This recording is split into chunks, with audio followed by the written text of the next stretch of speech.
segalanya. Tak ada yang bisa menahan amarahnya.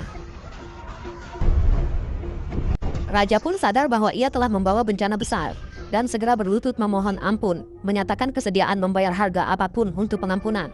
Namun, sang induk naga menuntut balasan setimpal. Raja harus mengorbankan 3 putrinya sebagai tumbal. Sejak saat itu, setiap raja baru harus menyerahkan 3 gadis sebelum penobatan untuk menenangkan arwah naga yang dibunuh. Namun mana ada raja yang tega mengorbankan anaknya sendiri? Maka mereka memilih menipu gadis-gadis tak berdosa dengan kedok pernikahan, lalu mengirim mereka ke sarang naga sebagai korban setelah upacara pernikahan. Dan Jessie adalah salah satu korbannya. Saat itu, ayahnya dan para prajurit masuk ke sarang naga. Namun, di hadapan naga raksasa itu, para prajurit manusia tak berdaya dan dengan cepat dihancurkan. Meski ketakutan, ayah Jessie tak ragu menghunus pedang dan menyerang demi menyelamatkan putrinya. Pemandangan ini disaksikan oleh Jessie yang baru tiba. Sang induk naga merasakan kehadirannya dan segera menggunakan ayahnya sebagai umpan.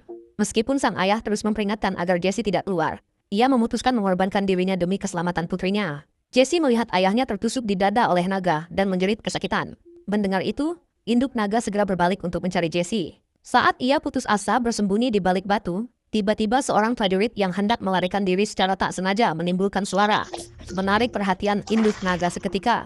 Para prajurit dengan tergesa-gesa melarikan diri, berhasil memancing monster keluar dari sarangnya. Jessie memanfaatkan kesempatan itu untuk mendekati ayahnya. Ayahnya yang sekarat mempercayakan Jessie untuk menggunakan tali yang ia tinggalkan untuk melarikan diri. Ibu tiri dan saudara tirinya akan menunggu di luar. Sementara naga betina mengejar para prajurit, Jessie menggenggam erat tali itu dan mulai memanjat ke atas. Naga betina itu dengan cepat menyadari perubahan target.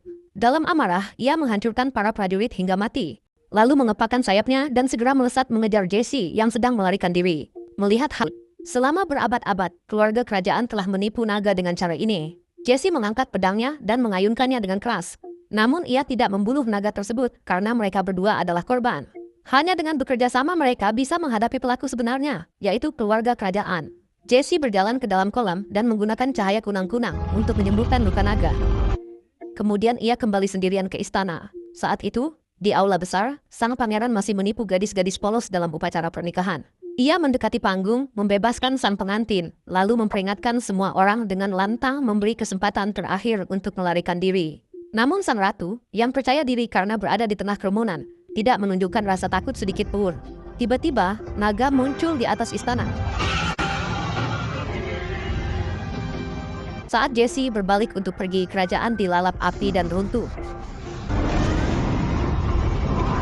Jessie pun meninggalkan tempat itu dan di atasnya naga terbang perlahan. Ia akan menggantikan ayah Jessie untuk terus melindunginya.